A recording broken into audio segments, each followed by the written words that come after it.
গল্পকথন by Kallol chapter 2তে আমাদের আজকের নিবেদন শীর্ষেন্দু মুখোপাধ্যায়ের লেখা একটুখানি বেঁচে থাকা।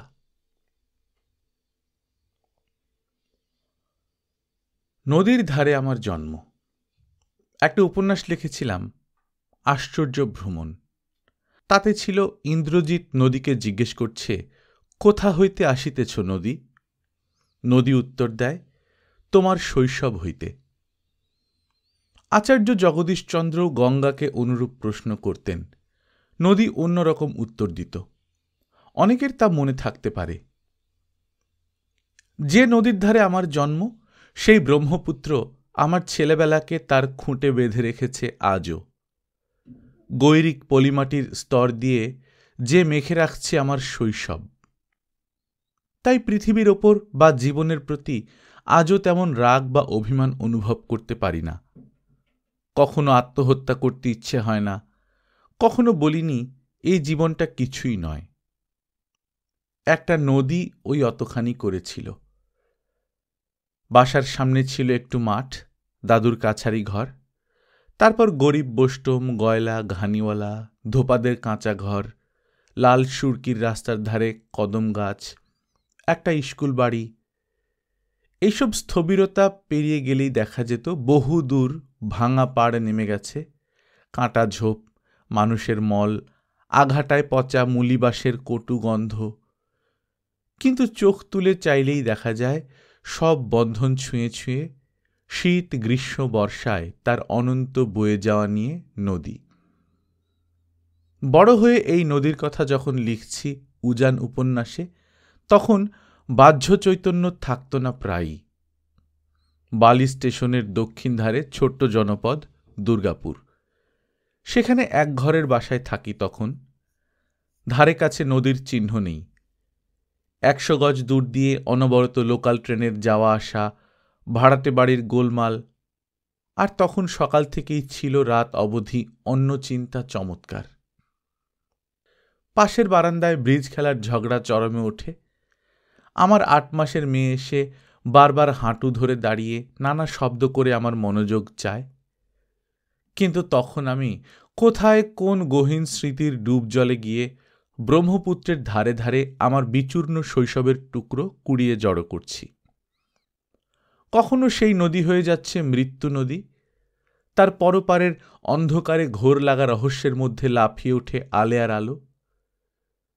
সেই নদীর দিকে চেয়ে বসে থাকতেন আমার দাদু, বড় ঘরের বারান্দায় একটা মস্ত ডেক চেয়ারে।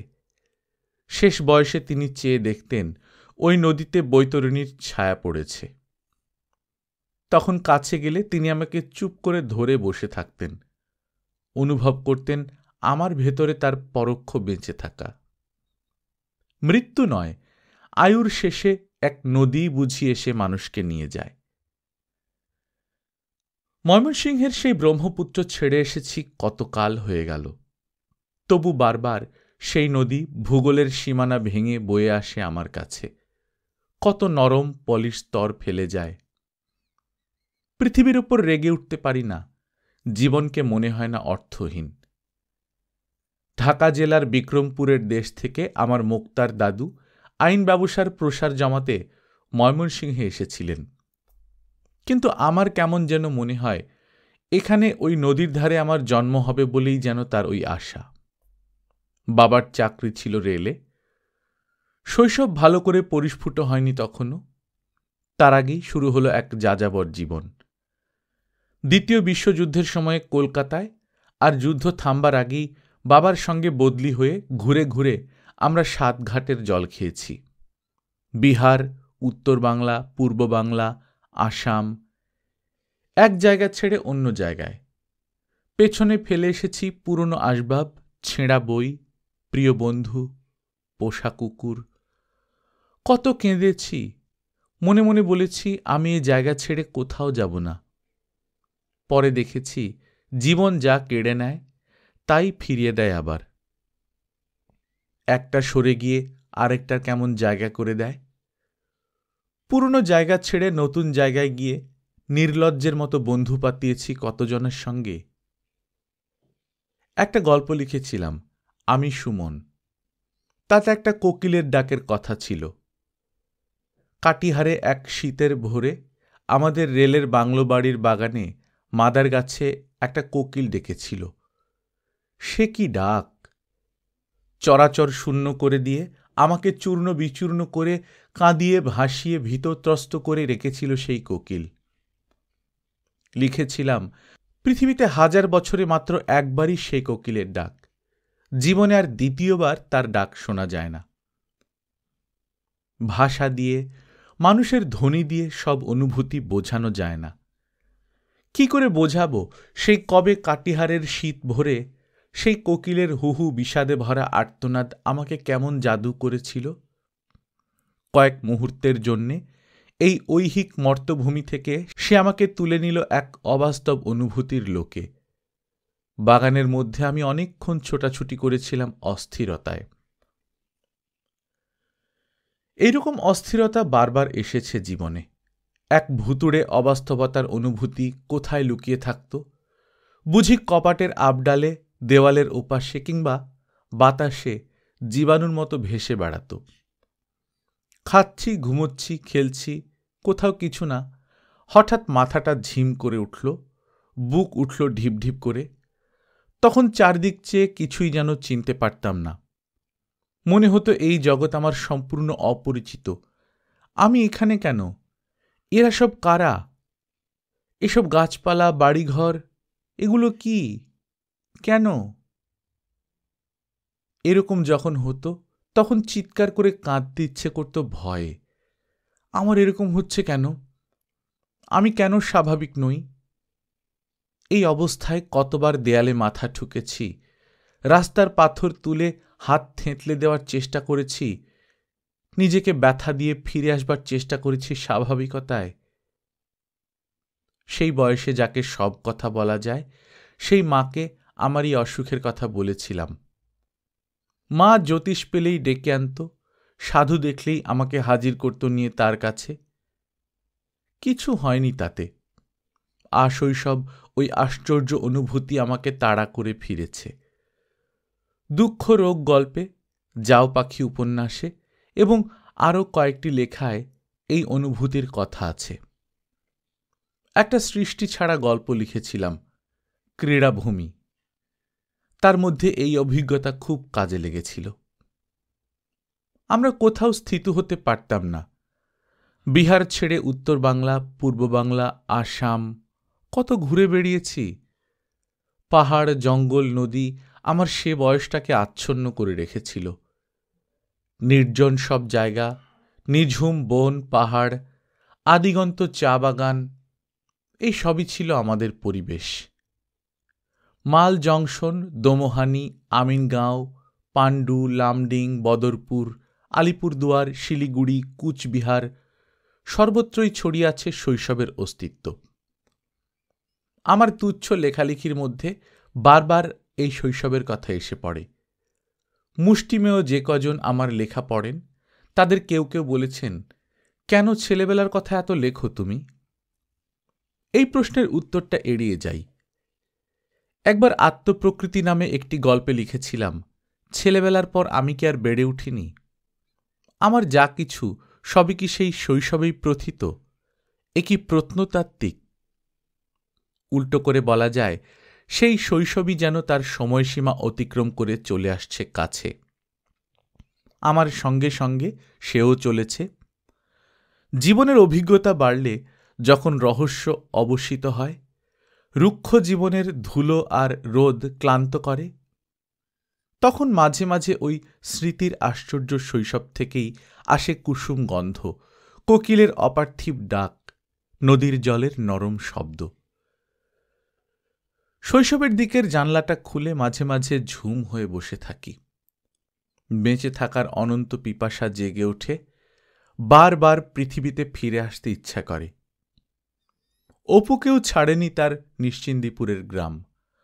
বহু দেশ ঘুরেও সেই প্রকৃতিমুগ্ধ শৈশব প্রেমিক অপুর কাছে নিশ্চিন্দিপুরই হয়ে রইল মায়ের কোল। কতবার মনে হয়েছে আমিই অপু। যারা গায়ে গঞ্জে গাছগাছালি, মাঠ, নদীর কাছে বড় হয়েছে, তাদের অনেকেরই এরকম মনে হয়।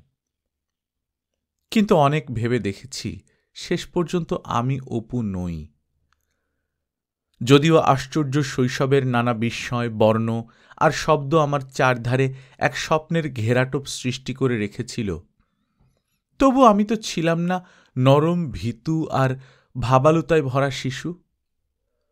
স্কুলের একদম নিচু ক্লাসে পড়ার সময় থেকেই দামালপনার জন্য মাস্টারমশাইদের হাতের বেত সপাটে আছড়ে পড়ত হাতের তেলোয়।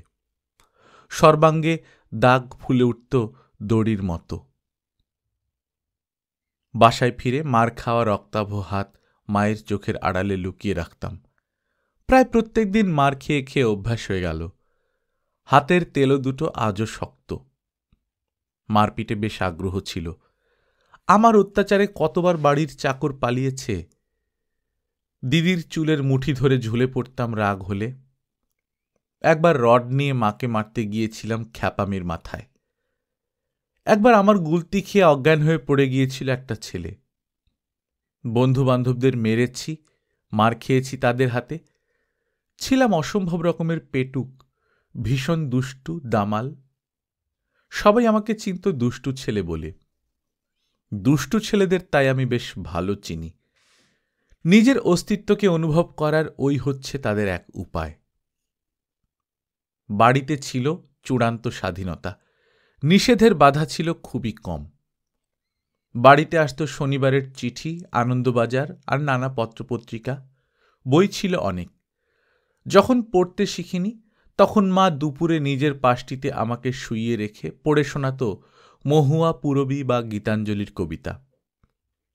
আজও মনে পড়ে, ঝর্ণা তোমার স্ফটিক জলের স্বচ্ছ ধারা শুনতে শুনতে কল্পনায় চলে গেছি গহীন পাহাড়ের নিবিড় অভ্যন্তরে একাকী ঝর্ণার পাশে। ওইভাবে বই পড়ার নেশা জেগেছিল। পড়তে শিখবার কিছুকাল পরে প্রেমাঙ্কুর আতর্থীর মহাস্থবির জাতক উপন্যাসটি ধারাবাহিক পড়তে থাকি শনিবারের চিঠিতে। সে কি আশ্চর্য রোমাঞ্চকর অভিজ্ঞতা! স্থবির শর্মা নামে ছেলেটির সঙ্গে নিজের আশ্চর্য মিল পেয়ে যাচ্ছি প্রতি মাসে। কত কেঁদেছি সেই উপন্যাস পড়ে। এক মহাপৃথিবীর ডাকে স্থবির বাড়ি থেকে পালিয়ে গেল। ওরকম পালানোর ইচ্ছে জেগেছিল আমারও। কিন্তু স্থবিরের বাবা মহাদেব শর্মার মতো আমার বাবা তো আর নিষ্ঠুর নয় যে শাসনের অত্যাচারে অসহ্য হয়ে পালাব। কিন্তু মহাপৃথিবীর মুক্তি আমাকেও ডাকত। সবাইকেই ডাকে। কেউ কেউ চলে যেতে পারে, বাকিরা যায় না। আমি বরাবরই এই পড়ে থাকাদের দলে।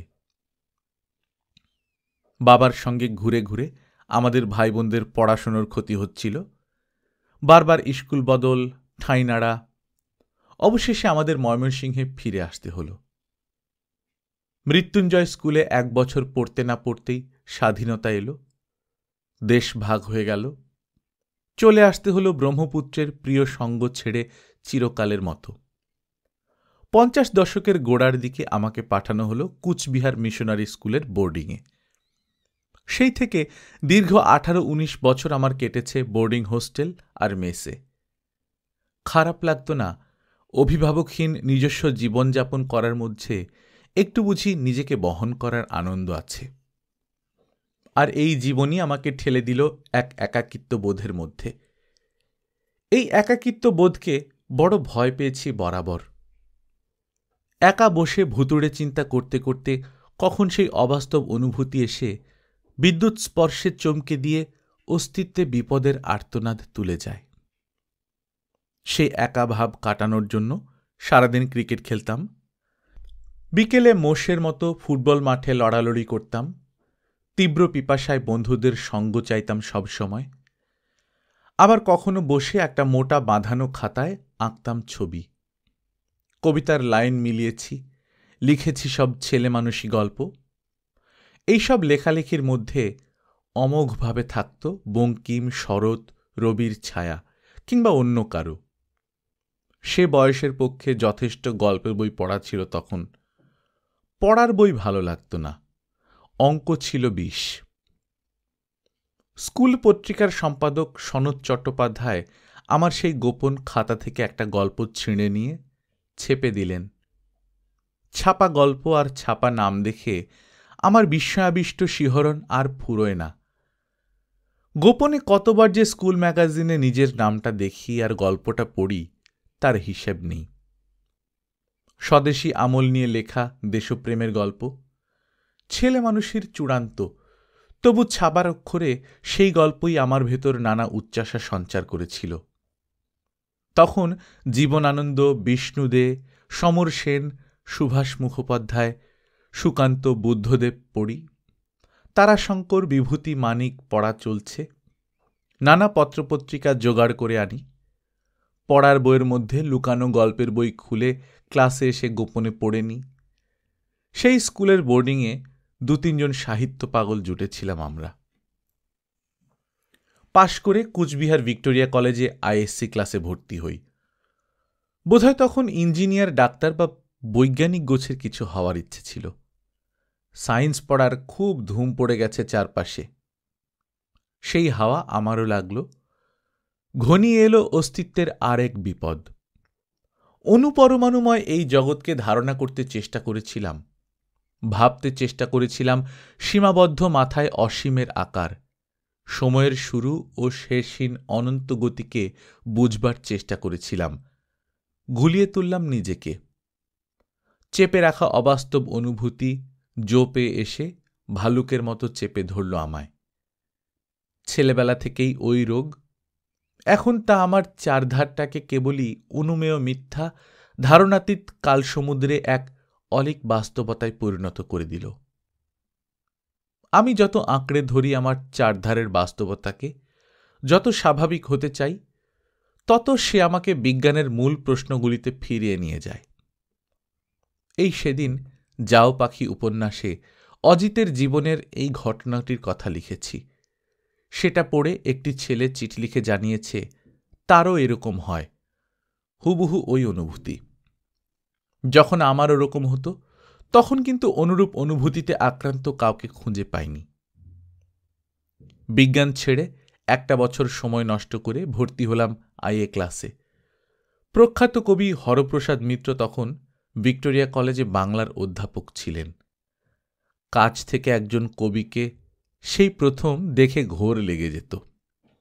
মফস্বলের ছেলে, কত কি দেখিনি। কি নেশা ছিল টেবিল টেনিসে। হোস্টেল আর কলেজে 2 বোর্ড ছিল। ক্লাসের ফাঁকে বা ক্লাস ফাঁকি দিয়ে অবিরল খেলে যেতাম। হোস্টেলের সকাল দুপুর রাত যখন হোক সময় আর সঙ্গী পেলেই ব্যাট বল নিয়ে মেতে যেতাম খেলায়। খেলে খেলে হাত পেকে গেল। ফার্স্ট ইয়ারেই কলেজের সিঙ্গলস চ্যাম্পিয়ন হই। আসলে কিন্তু টেবিল টেনিস খেলায় কিছু একটা করব সেরকম কোনো উচ্ছ্বাস আমার ছিল না। বোধহয় শারীরিক ব্যস্ততা নিয়ে মেতে থাকার জন্যেই আমার খেলার নেশা। একাকিত্বের অনুভূতি, ভুতুড়ে চিন্তার ভয়, অবাস্তবতার বিদ্যুৎ স্পর্শ, এসব ভুলে থাকার জন্যেই আমার ছিল এসব বহির্মুখতা। তাই পড়ার টেবিলের চেয়ে আমাকে অনেক বেশি দেখা যেত ফুটবল, ক্রিকেট বা ভলিবলের মাঠে, কমন রুমে। আমার অকিঞ্চিৎকর লেখাগুলো কেউ যদি কখনো পড়েন তো দেখা যাবে তাতে বারবার খেলার মাঠের কথা আসে, খেলার অনুষঙ্গ আসে। ক্রীড়াভূমি গল্পে যেমন এসেছিল তেমনি এসেছে ঘুনপোকা, পারাপার, বৃষ্টির ঘ্রাণ, উজানে। দিন যায় উপন্যাসে টেবিল টেনিসের শব্দ দিয়ে একটি আবহ তৈরি করার চেষ্টা করেছিলাম। চেষ্টা, এই শব্দটাই আমার সম্পর্কে যথাযথ শব্দ। বিয়ে পড়ার জন্যে কলকাতায় আসা গেল। এই শহরটা সম্পর্কে কার টান নেই? চুম্বক পাহাড়ের মতো এই শহর অবিরল তার দিকে টেনে আনছে নানান সফলতা ভিক্ষু মানুষকে। বুঝতে পারতাম জীবনে কিছু করতে হলে কলকাতায় যাওয়া দরকার। যদিও জীবনের কিছুটা কি, তবু মন বলতো কলকাতা, কলকাতা। ঠিক এই কলকাতার প্রতি টান নিয়ে ফেরিঘাট উপন্যাসের হাসি চরিত্রটি তৈরি করেছিলাম। সুদূর কাছাড় জেলার শিলচর থেকে হাসিকে বড়শিতে বিঁধে টেনে এনেছিল কলকাতা। নিষ্ঠুর হাসি কলকাতা ছাড়া আর কিছুই ভালোবাসতে পারল না। কলকাতায় থাকার জন্যে সে প্রায় অপ্রেমে বিয়ে করেছিল অমিয়কে। একইভাবে চেষ্টা করেছিলাম আমার নিজের কথা হাসির ভেতর দিয়ে বলতে। কিন্তু আমার সেই আকাঙ্ক্ষিত শহরে এসে কলেজে হোস্টেলে দিন কেটে যেত। জীবনের কোনো সম্ভাবনার সিঁড়ি এক ধাপও ওঠা গেল না। বাংলা অনার্স ক্লাসে সাহিত্যিক নারায়ণ গঙ্গোপাধ্যায় পড়াতেন। তখন তার লেখা জনপ্রিয়তার শিখরে উঠে আছে, কিন্তু নিজের মুখচোরা স্বভাবের দরুন কখনো তার সঙ্গে আলাপ করতে পারতাম না। লজ্জা, সংকোচ, ভয় এসে বাধা হতো। আমার সহপাঠী ছিল কবি বীরেন্দ্রনাথ রক্ষিত, গল্পকার অমলেন্দু চক্রবর্তী, আর ছিল বিভূতি রায়, যে এখন অভ্র রায় নামে লেখে। কিন্তু এদের সঙ্গ পেয়েও সাহিত্য করার জন্য কেন যেন আর আকুলতা বোধ করি না। শুধু একটু হতাশা এক বিন্দু ব্যথা হয়ে পুরনো কাঁটার মতো মাঝে মাঝে মনে করিয়ে দিত আমি যে একটু আধটু লিখি তা কাউকে বলতেও লজ্জা করত। একদিন বিভূতিকে পুরনো লেখার একটা পাতা শুনিয়েছিলাম। ও বলল, কিচ্ছু হয়নি, ছেলে মানুষই। কলকাতা শহরের বিপুল বিস্তার, তার ভিড়, তার কেজো মানুষের তাড়া দেখে মনে হতো এই শহরে টিকে থাকতে হলে যে হাড্ডাহাড্ডি লড়াইয়ের ক্ষমতা দরকার তা আমার নেই। খুবই অসহায় লেগেছিল প্রথম কিছুদিন। বন্ধু কেউ জোটেনি তখনও। হোস্টেলের ছেলেরা নিজেদের নিয়ে ব্যস্ত, কে কাকে পাত্তা দেয়। অসম্ভব একা লাগত। কেবলই মনে হতো আমার কিছু একটা হওয়ার কথা ছিল, হলো না। যেন এই সুযোগটুকুর অপেক্ষাতেই ছিল আমার পুরনো বিষাদ রোগ। একদিন হঠাৎ আমার চারদিক থমথম করে ঘনিয়ে এলো ঘোর বিষণ্ণতা, এক অদ্ভুত স্বপ্ন দেখার পর। কাউকে সে যন্ত্রণার কথা বলতে পারি না, কারই বা শোনার সময় আছে। একা সহ্য করি আমার সেই এক পৃথিবী ভরা হতাশা। পারি না। অস্তিত্বে বিপদের সংকেত বাজতে থাকে। মনে হয় আমার নিজের মুদ্রা দোষে আমি একা হতেছি আলাদা। আমার পথেই শুধু বাধা, আমার চোখেই শুধু ধাঁধা। এই এক অনুভূতি ছিল। ডানা মেলা বাদুড়ের মতো উড়ে আসত ভয়াবহ বিষণ্ণতা। হোস্টেলের অর্ধেক দেওয়ালওয়ালা ঘরে বসে শুনি পাশের ঘরে তাস খেলার হুল্লোড়। কারা যেন ইভিনিং শোয়ে হিট বাংলা ছবি দেখে জুতোর শব্দ তুলে ফিরল এইমাত্র। খুশির গলায় বলল, উফ, দারুণ। গুড বয়রা সন্ধ্যাবেলা হাত মুখ ধুয়ে নিষ্ঠা ভরে বই খুলে বসে আছে টেবিলে। হোস্টেল কম্পাউন্ডের এক কোণের জিমনেশিয়ামে বিজলি বাতিতে কিছু স্বাস্থ্যপাগল ছেলে মন দিয়ে ব্যায়াম করছে। আমি কেন নই সকলের মতো? আমি কেন হতেছি আলাদা? শীতের এক দুপুরে পশ্চিমের দরজা দিয়ে এক চৌকো রাঙা রোদ ঘরের মেঝে এসে পড়েছিল। বিছানায় শুয়ে নিদ্রাহীন ক্লান্ত চোখে সেদিকে চেয়ে থেকে হঠাৎ একদিন বিষণ্ণতা কেটে গেল, কিন্তু রয়ে গেল তার স্মৃতি। সেই স্মৃতি ছিল ভয় ও উদ্বেগের। সেই স্মৃতি আমাকে চকিত করেছে বারে বারে। তবু সেই সব মনের অভিজ্ঞতাই ছিল আমার পুঁজিপাটা। আমার লেখালেখির চেষ্টার মধ্যে বারবার তার ছায়া এসে পড়ে। দেশভাগের আগে ও পরে সারা বাংলাদেশ জুড়ে আমার ঘোরাঘুরি বড় কম হয়নি। শৈশব, কৈশোর, যৌবনকাল জুড়ে বারবার ঠাঁই নাড়া। ঢাকা, চট্টগ্রাম, চাঁদপুরের মতো বড় শহরে, আবার জয়দেবপুর, মেহের কালীবাড়ি, মুক্তাগাছা শহরে, গঞ্জে, গ্রামে বারবার চলে গেছি এর ওর তার সঙ্গে। উত্তর বাংলার পাহাড়ে, জঙ্গলে, চা বাগানে, আসামের বিস্তীর্ণ এলাকায়, বিহারে, সবশেষে কলকাতাকে কেন্দ্র করে পশ্চিম বাংলার ঘাটে ও আঘাটায় থেকে বা ঘুরে আমার অভিজ্ঞতায় শহর, গ্রাম, জঙ্গল, নদী, পাহাড় সবই ঢুকে একাকার হয়ে গেছে। ফুলছড়ি ঘাট ছেড়ে স্টিমার চলেছে বাহাদুরাবাদ ঘাটে। জলের শব্দে, স্টিমারের আলোয়, রান্নার গন্ধে বিহ্বল হয়ে এক অন্য জগতের রূপাভাসে ভরে যেত মন। কত রূপ ছিল পৃথিবীর। গঞ্জের বাজারে এক ছোট্ট দোকান ঘরে ধীর নিষ্পৃহ লোকেরা বসে কথা বলছে। এই দৃশ্য ভেবে কেন যে রোমাঞ্চিত হই আজও। ফেরিঘাট উপন্যাসে যেমন হঠাৎ চলে এলো এক আজব স্টিমার ঘাটের অলিক মায়া, তেমনি গঞ্জের মানুষ গল্পে গাঁয়ের মানুষদের কথা জুড়ে বসল। আবার কখনো ঘুন পোকা বাস স্টপে কেউ নেই কিংবা শূন্যের উদ্যান এইসব উপন্যাসে বলতে চেষ্টা করেছিলাম শহুরে মানুষদের শহুরে জটিলতার কথা। যাও পাখি, নয়ন শ্যামা, ফেরা, বৃষ্টির ঘ্রাণ এসব উপন্যাসে শহর গ্রাম পাশাপাশি এসেছে। এইসব লেখালেখি কিরকম হলো তা কিছুই বুঝতে পারি না। কলেজে পড়ার সময় লেখার সঙ্গে সম্পর্ক গেল চুকে। বুঝলাম লেখা টেখা আমার হওয়ার নয়। বিয়ে পড়ার 2 বছর তাই মোটামুটি অন্য ছেলেরা যেমন করে তেমনি সিনেমা দেখে বেড়াই, ফাংশন শুনি, আড্ডা মারি। শুধু তারই মাঝে মাঝে দীর্ঘশ্বাসের সঙ্গে মনে পড়ে আমি তো একটু লিখতাম। ইউনিভার্সিটিতে বাংলায় MA ক্লাসে ভর্তি হওয়ার পর হঠাৎ পরিচয় ঘটে গেল নির্মল চট্টোপাধ্যায়ের সঙ্গে। সে তখন ইউনিভার্সিটিতে কেরানি, দেশ পত্রিকায় গল্প লেখে। আমাদের আমলে প্রবাসী কিংবা মাসিক বসুমতী কিংবা পুরনো দিনের অন্য সব রমরমা কাগজের দিন আর নেই। সাহিত্যের সবচেয়ে গুরুতর কাগজ তখন দেশ। আজও দেখি দেশ পত্রিকায় লেখার জন্য কত মুখ চাতকের মতো চেয়ে থাকে। নির্মল সেই দেশ পত্রিকায় লেখে শুনে ভেতরে ছ্যাঁকা লাগল। নির্মল ভরসা দিয়ে বলল, দেশে নতুনদের গল্প ছাপা হয়, দিয়েই দেখুন না একটা। এক যশের ভিক্ষুক তো সবসময় বাস করে আমাদের ভেতরে। গুরুত্ব পাওয়ার লোভ নেই কার। সেই লোভ আবার ডাক দিল কোত্থেকে। রাতারাতি গল্প লিখে ফেললাম। লিখেই মনে হলো এটাই পৃথিবীর শ্রেষ্ঠ গল্প। গল্পটা শুনে নির্মল খুশি হল না, বিভূতিও অনুকূল মন্তব্য করেনি। কিন্তু আমার ধারণা তবু বলবৎ রইল, আমি দারুণ লিখেছি। দেশ পত্রিকার দপ্তরে সেটা জমা দিতে গেলাম যার হাতে। তিনি তখন আমাদের কাছে এক দুরন্ত আকর্ষণ। তাকে চোখে দেখার লোভটাও কম ছিল না। বাংলা কথা সাহিত্যে তার অসামান্য নতুন বাঁধ ভাঙা গদ্য একটা ভিন্ন খাত রচনা করার চেষ্টা করছে।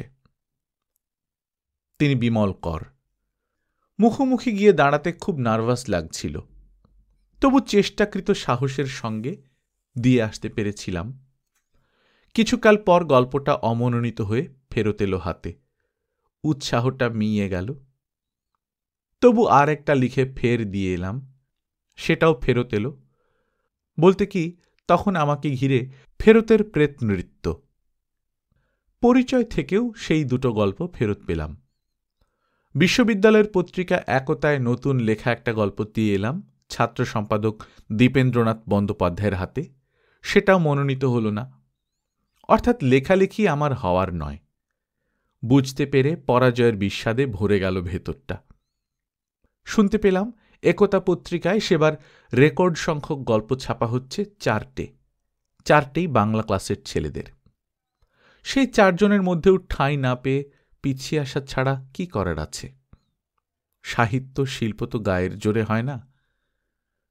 তবু শেষ চেষ্টা করব বলে জেদবশত একটা গল্প লিখে দীপেন্দ্রনাথকে দিয়ে নির্লজ্জের মতো বললাম, এখনো যদি ছাপার আশা থাকে তো পড়বেন।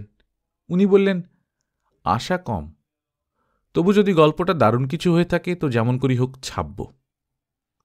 তিনি ছেপেছিলেন। বারবার 3 বার।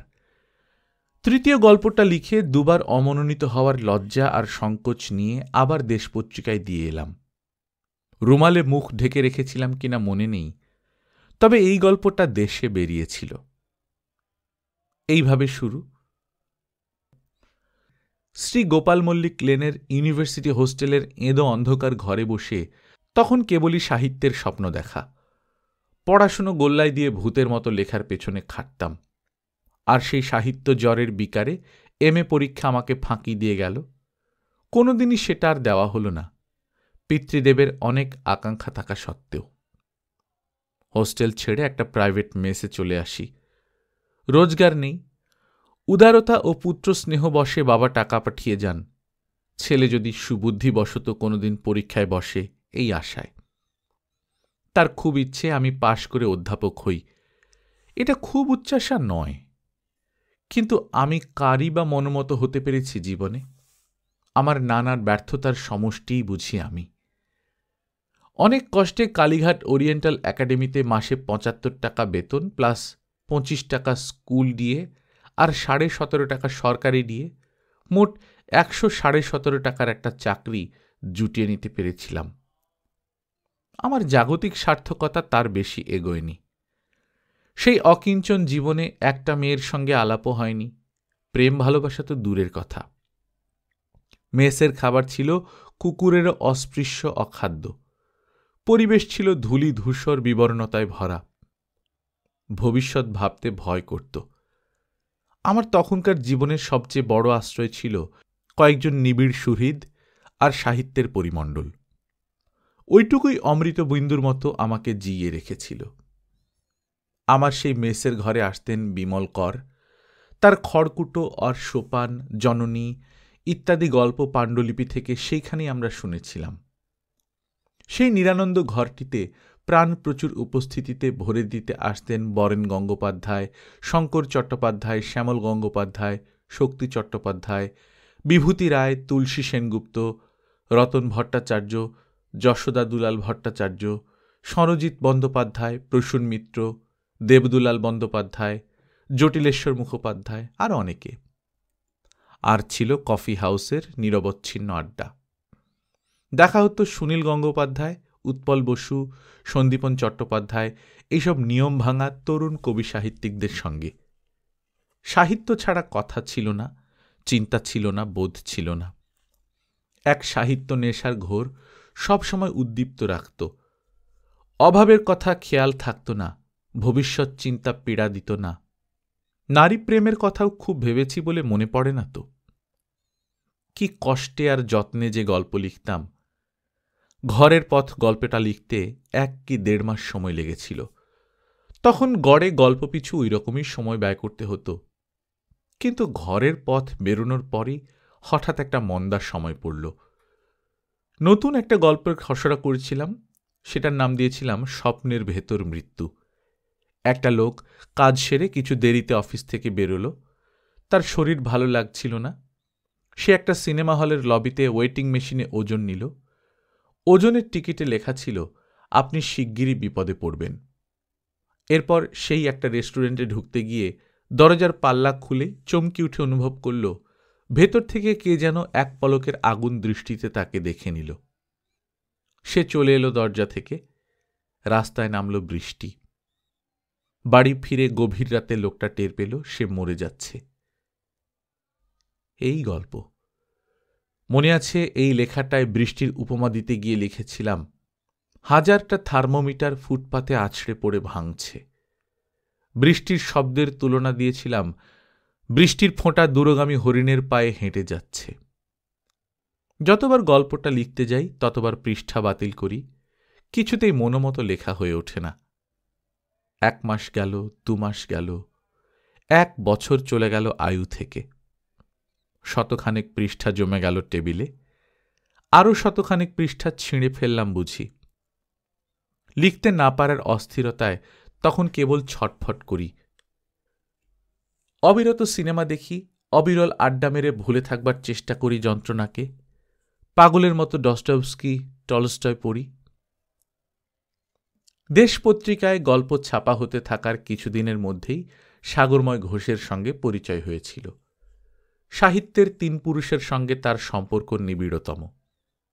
কত অখ্যাত অজ্ঞাত প্রতিভাকে তিনি টেনে এনেছেন সাহিত্যের রাজ্যে, বসিয়ে দিয়েছেন খ্যাতির দুর্লভ সিংহাসনে। মিতভাষী ও গম্ভীর সাগরদাকে দূর থেকেই সমীহ করতাম। স্বভাব সংকোচ বশত কখনো কাছে যায়নি বা কথা বলিনি। উপরন্তু তাকে ঘিরে থাকত এক কিংবদন্তির রহস্যময়তা। যখন পরিচয় হল তখন তার সস্নেহ প্রশ্রয়টি কিছু বিস্মিত করেছিল আমাকে।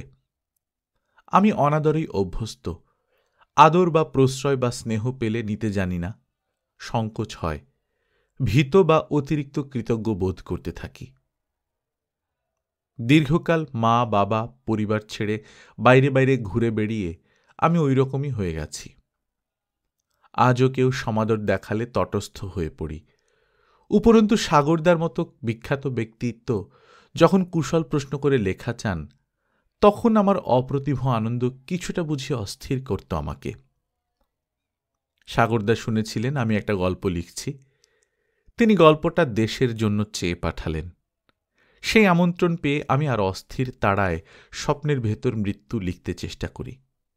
যত চেষ্টা করি তত সেটা আমার হাতের বাইরে চলে যায়। কিছুতেই সেই লাগাম ছেঁড়া অবাধ্য গল্প বসে আসে না।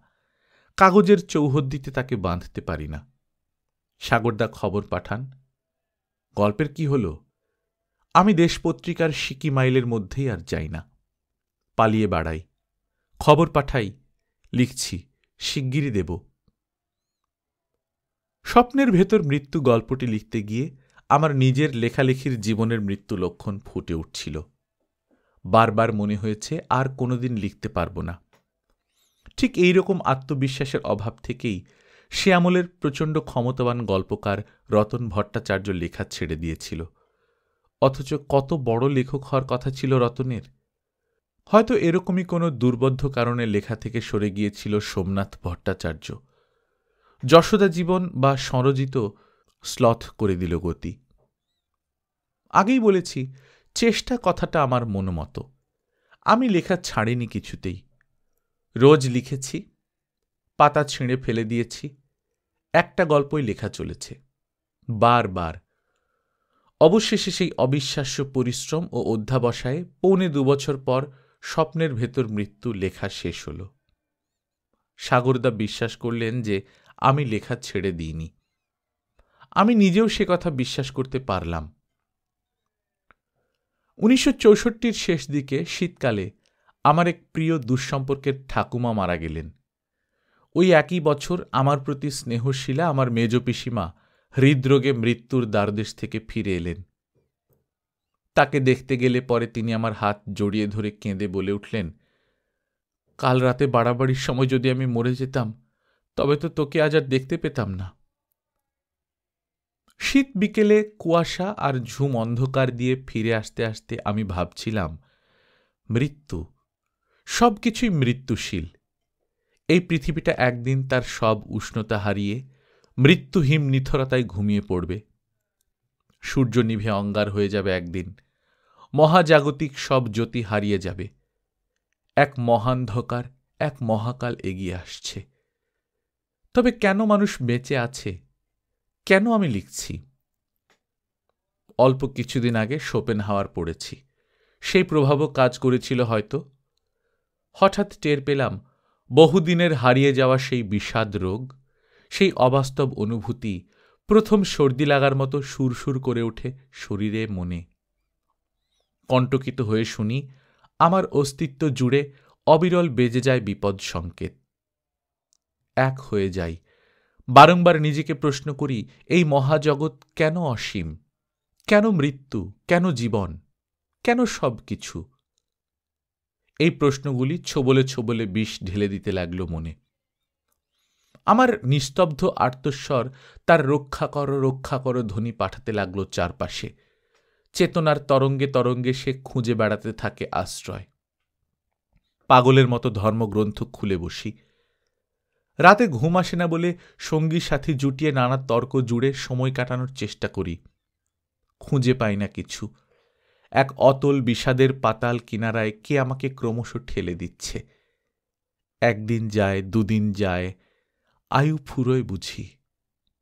এই যন্ত্রণায় তাড়িত হয়ে হয়ে 1965 সালের গোড়ায় আমি দেওঘরে শ্রী শ্রী ঠাকুর অনুকূলচন্দ্রের কাছে গিয়ে উপস্থিত হলাম।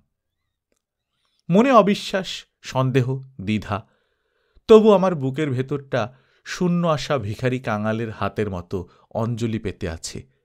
কিছু দেবে? কিছু দিতে পারো আমাকে? তিনি আমাকে শিখিয়ে দিলেন কি করে বেঁচে থাকতে হয়। আমি ঠিক সময়ে তার কাছে যেতে পেরেছিলাম। আমার সারা জীবনের সফলতা এইটুকুই, আর সেই সফলতাটুকুই শৈশবের নদীর মতো সঙ্গে সঙ্গে রয়েছে। তরঙ্গে তরঙ্গে বহন করে নিয়ে যাচ্ছে মহাসমুদ্রের দিকে, যেখানে তমসার পারে আনন্দ থেকে জন্ম নিচ্ছে জগৎ ও জীবন। আমার জীবন সম্পর্কে কারো কোনো আগ্রহ না থাকারই কথা, তাই এই সাতকাহন করে বলতে লজ্জা করে। আমি বরাবরই একটু চোখের আড়ালে থাকতে ভালোবাসি। সেটা বিনয় নয়, সেটা নিরহংকারতার দরুণও নয়। যথার্থই এক সংকোচ, এক ভয় আর স্নায়ু দৌর্বল্য এসে চেপে ধরে আমাকে। প্রায় 17 বছর যে নিরবচ্ছিন্ন লেখালেখির চেষ্টায় ব্যাপৃত রেখেছি নিজেকে, তার মধ্যে হয়তো রয়েছে যশলিপ্সা, অর্থলোভ, নিজেকে মাপের চেয়ে বড় করে দেখানোর চেষ্টা।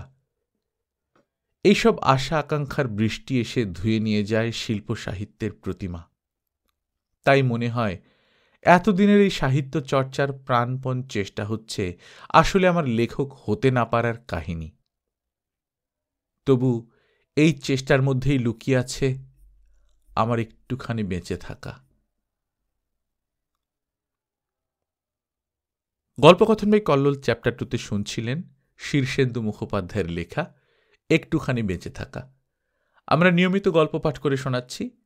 আপনারা যারা প্রথমবারের মতো শুনছেন কাইন্ডলি সাবস্ক্রাইব করে নেবেন।